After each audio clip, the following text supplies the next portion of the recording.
In the far northwest corner of Vermont, where the Missisquoi River slows and spreads before it empties into the northern arm of Lake Champlain, a farm family named Boucher worked a stretch of sandy floodplain that had been turned by plows for generations. In the 1970s, a gravel operation on that same ground cut down through the topsoil and struck something the plow had only ever grazed. A band of earth stained the color of dried blood, running for yards beneath the surface, and inside it, human bone gone soft with age, ground stone tools, beads of copper worn smooth by handling, and shell that had traveled hundreds of miles from open ocean to reach this inland shore. The stain itself was the discovery.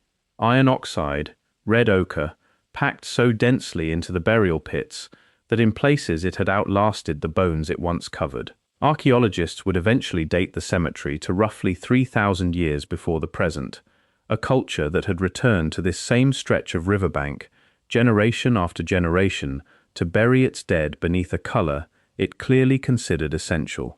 And once the excavation widened, cataloguing pit after pit of the same red-stained earth, an odd absence began to press on the people doing the digging. Whatever this culture had mined, whatever they had processed and applied by the handful for 3,000 years running, they had never once left behind the tool that name implies. Not a single iron tool has ever come out of that ground. If you're enjoying this story so far, don't forget to hit the like button and subscribe. Drop a comment telling me where in the world you're watching from. I love hearing from you. To understand why that absence matters, you have to understand what red ochre actually is. It is not a manufactured pigment. It is a naturally occurring iron oxide, hematite in its purest form, found in seams of clay and in the rusted crusts of certain bog deposits across the Champlain Valley, wherever groundwater rich in dissolved iron meets air and oxidizes into a fine reddish crust. Gather that crust, dry it, and grind it against a flat stone with a smaller handstone, and it becomes a powder fine enough to sift through cloth. Mixed with water or rendered fat, it becomes a paint that will not wash out of bone or antler or woven fiber for thousands of years. At the Boucher site, and at the dozens of comparable burial grounds later identified along the Champlain and St. Lawrence drainages, the ochre was not a decorative afterthought. It was packed into the grave in quantities that suggest deliberate, repeated, heavy application, layered over the body, over the grave goods, over the floor of the pit itself before it was closed. In several burials excavated at Boucher, the ochre stain was so concentrated that when the skeletal material had fully decayed in the valley's acidic soil, an outline of the body remained anyway, drawn entirely in mineral red, where bone had once lain. The excavators who worked the Boucher site through the following 2 decades were thorough, and their published catalogue is long. Ground stone gouges and adzes, bone awls, antler projectile points, marine shell beads that could only have arrived through exchange reaching south to the Atlantic coast, and native copper, worked cold into beads and small tools. Copper that geochemical analysis traces back across nearly 1,000 miles to the same Lake Superior deposits that industrial miners would rediscover, worked out and abandoned when they arrived in the 1840s. The people buried at Boucher were plainly connected to a trade network that spanned much of the northeastern half of the continent, and yet nowhere in that long catalogue, and nowhere in the comparable sites excavated since, does a single worked iron object appear. Not a blade, not a point, not a fragment of slag from a furnace that never existed. The toolkit that produced the red powder covering 3,000 years of burials was a hammerstone and a grinding slab, nothing more. What the record shows, consistently and without a single exception, across every comparable site in the region, is a culture that mined iron oxide by hand, at a scale sufficient to blanket generations of dead in it, using a technology that had no metallurgy in it at all. That absence is the finding. What eventually did come out of this same valley in iron sharpens the contrast rather than complicating it. Roughly 2,500 years after the last ochre burial was sealed at Boucher, French colonial engineers building Fort St. Frederick at Crown Point, on the New York shore directly across the lake, identified the magnetite deposits that would make the region one of the most productive iron districts in North America by the 1800s. Mineville and Port Henry grew into company towns built entirely around pulling that ore out of the ground and smelting it into some of the purest iron then available on the continent. That industry left exactly what an iron industry leaves: shaft entrances, furnace foundations, slag heaps still visible today, rail beds, company ledgers, town records. It is a fully documented, fully explained chapter of Champlain Valley history, separated from the ochre burials by roughly 25 centuries and by a completely different relationship to the mineral itself. One culture mined iron oxide to color the dead. Another mined iron ore to build an economy. They are frequently folded into the same sentence by people encountering the valley's history for the first time, as though one explains the other. They do not. They are two industries separated by 2,500 years that happen to share a metal and a shoreline, and mistaking one for the other is how a real archaeological pattern gets flattened into a puzzle it was never meant to be. The ochre pattern at Boucher is not unique to the Champlain Valley, and that is precisely what makes it worth taking seriously. On the Labrador coast, at a site called L'Anse Amour, excavators found a child's grave dated to roughly 7,500 years before the present, the oldest known burial mound anywhere in the Americas, and the body inside it had been packed in red ochre so thoroughly that the stain remains the most vivid feature of the entire excavation photograph. Along the coast of Maine, a tradition archaeologists came to call the red paint culture left behind dozens of cemeteries scattered from the St. John River down toward Massachusetts, cemeteries first noticed not by professionals but by 19th century farmers and antiquarians, who dug into them looking for curiosities and in the process destroyed a great deal of what those graves could have told us, scattering tools and bone into private collections that were never properly recorded. What survived the careless digging tells the same story told at Boucher and at L'Anse Amour: heavy, deliberate ochre application, a modest stone toolkit doing all of the labor, long-distance exchange goods, copper and exotic stone, moving through the same hands that ground the red powder. And in every one of these places, across a span of geography running from Labrador to southern New England, and a span of time running from roughly 7,500 years ago down to the Champlain Valley's 3,000, the same absence holds. No iron tool, not once. None of this required the digging of shafts or the fire and stone that broke open the Lake Superior copper veins 1,000 miles to the west. Ochre does not have to be quarried the way copper or iron ore has to be quarried. It can often be scraped from a bog crust or a clay seam with nothing sharper than a stick and a shell, which is part of why it left behind no mine to find, no timber-braced shaft for a company crew to break into by accident, the way the Michigan copper miners did in the 1840s. The industry here was never underground.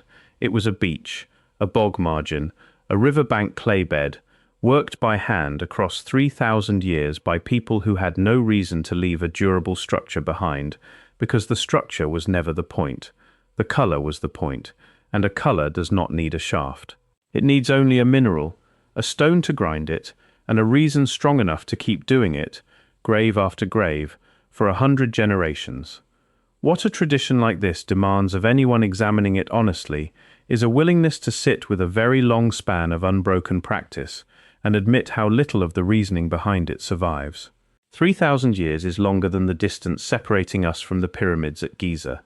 It is a span in which languages disappear entirely, in which entire river systems change course, and yet at Boucher, at L'Anse Amour, and along the Maine coast, one specific act, grinding a red mineral and packing it around the dead, continued almost unchanged. Nobody wrote down why, there was no script to record it in, and the people who practiced it left no monument declaring its meaning, only the mineral itself, applied so consistently that its presence reads like a signature stretched across an entire half of a continent. The professionals who have spent careers on these sites tend to speak carefully here, because the honest answer is that the specific belief behind the color did not survive, only the behavior did. What we are left holding is the practice with the meaning worn off it, the way a phrase can survive in a language long after anyone remembers where it came from. Modern excavation has been careful with what remains of the Boucher cemetery, in a way the main sites of a century earlier were not. Grid squares, screened soil, ochre concentrations measured and mapped, rather than simply noted in passing, because archaeologists working the site understood by then what earlier antiquarians had already destroyed elsewhere along this same coastline. Every red stain left in the ground at Boucher is data that cannot be recovered twice, and the excavators who worked it through the 1970s and 80s treated it that way, cataloguing the exact position of every ochre concentration relative to the bodies and the grave goods before a single artifact was lifted out. That discipline is the only reason the pattern connecting Vermont to Labrador to Maine could even be seen. Without it, 3,000 years of red-stained earth would have been shoveled into a wheelbarrow and lost the way so much of the red paint cemeteries already had been. If you're hooked on this story, make sure to subscribe and turn on notifications so you never miss an upload. Your support means everything and helps me bring you more emotional stories like this one.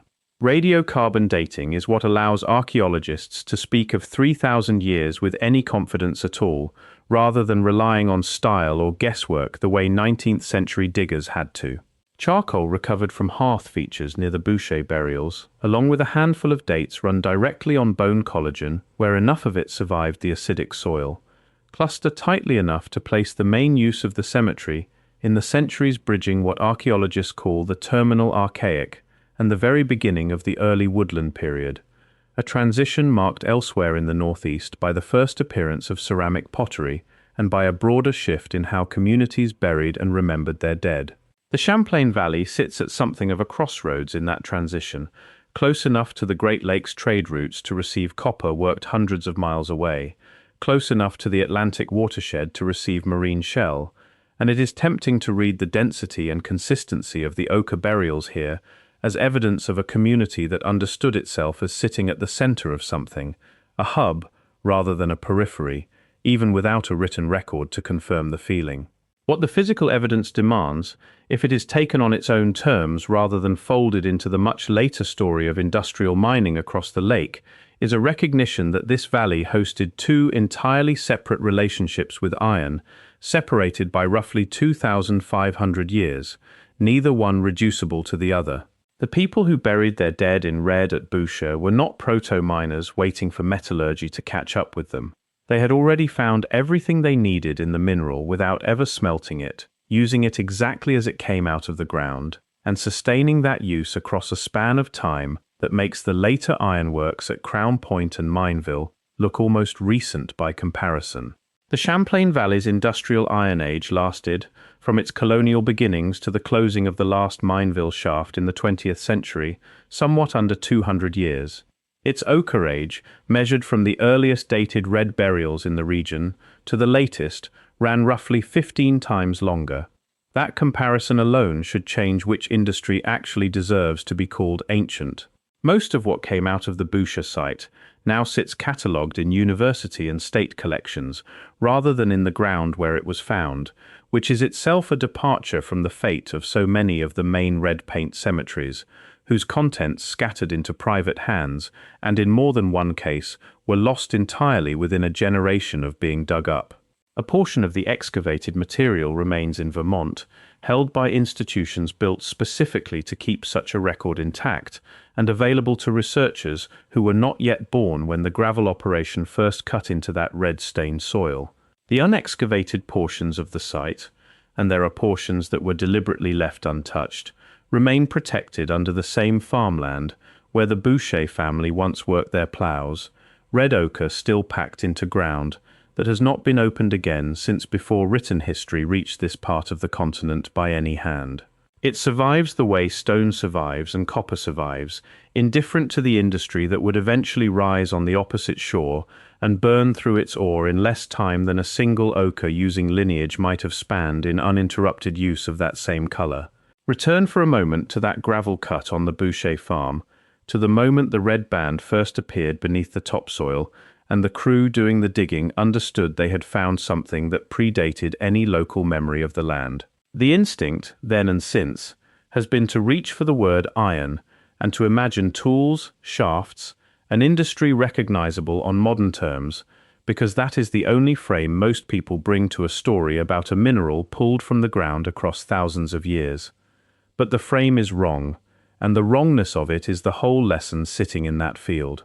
There was an industry here, sustained without interruption, across roughly 3,000 years, by people whose names did not survive, but whose labor did, visible today only as a stain in the soil where a body once lay.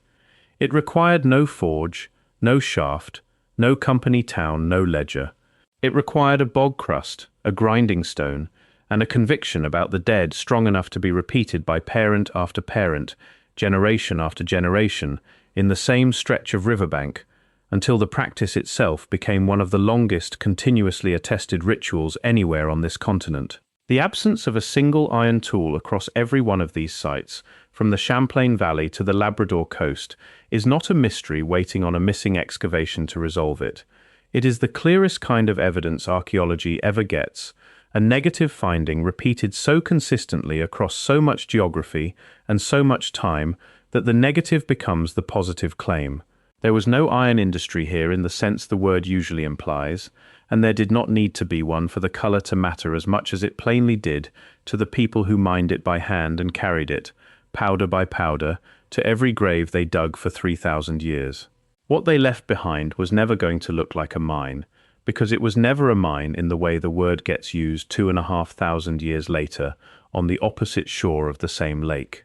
It was a color, extracted patiently, applied with intention, and preserved by nothing more sophisticated than the chemistry of iron oxide refusing to break down the way bone and wood and even copper eventually do in acidic ground. Look at a map of every Red Ochre burial site identified so far in the northeast, and a shape starts to emerge that has nothing to do with modern borders. Vermont, Quebec, the Maritimes, coastal Maine, down through southern New England, an arc of communities who never wrote to each other and likely never all met, bound instead by a shared understanding of what a body needed before it went into the ground. Whether that understanding began in one place and travelled outward with the copper and the shell, or rose independently in several places under the same practical logic, that mineral is common, effective, and easy enough for anyone to notice once you know to look for the red crust along a bog margin, remains an open question, and a fair one, without a settled answer either way. What is not open to argument is the scale of the pattern once it is laid out. 3,000 years at Boucher alone, 7,500 at L'Anse Amour, a dozen or more sites across Maine, bridging the distance between them. That is not an isolated local custom. It is closer to a shared inheritance, practiced by people who almost certainly never called it anything as clinical as a tradition, because to them it was likely just what you did for the dead, the way any family today has a way of doing things that nobody in the family remembers deciding on.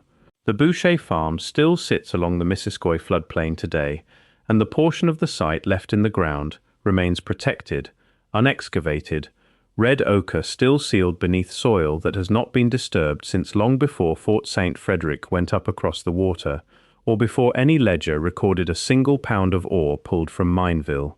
Two industries, one real and mineralogical and thoroughly documented in company records, the other real in an entirely different way, sustained by hand and memory rather than shaft and ledger, share this one valley and this one metal, and nothing else.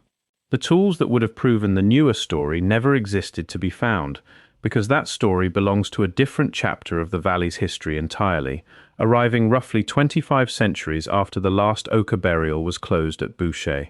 What the ground actually preserves, patiently and without a single forged blade to muddy the picture, is a 3,000-year record of people who mined a color rather than a metal, and who did it well enough, and consistently enough, that the stain they left behind still outlasts the bone it was meant to protect. That is what the plough struck on the Boucher farm in the 1970s, and what the gravel crew mistook, for one confused afternoon, for the edge of something metallic. Not iron ore, not a shaft. A cemetery painted red by hand across 3,000 years, its only tool a grinding stone worn smooth by use. Its only industry a color that 100 generations of one river valley agreed was worth the effort of gathering, crushing, and carrying to the grave of every person they loved enough to bury with care. No forge produced it, no company ledger recorded it, and no single iron tool was ever going to be there to find, because the people who built this record never needed one. Thank you so much for watching until the end. If you loved this story, check out the other videos on your screen now. I think you'll really enjoy them. And don't forget to subscribe if you haven't already. See you in the next story.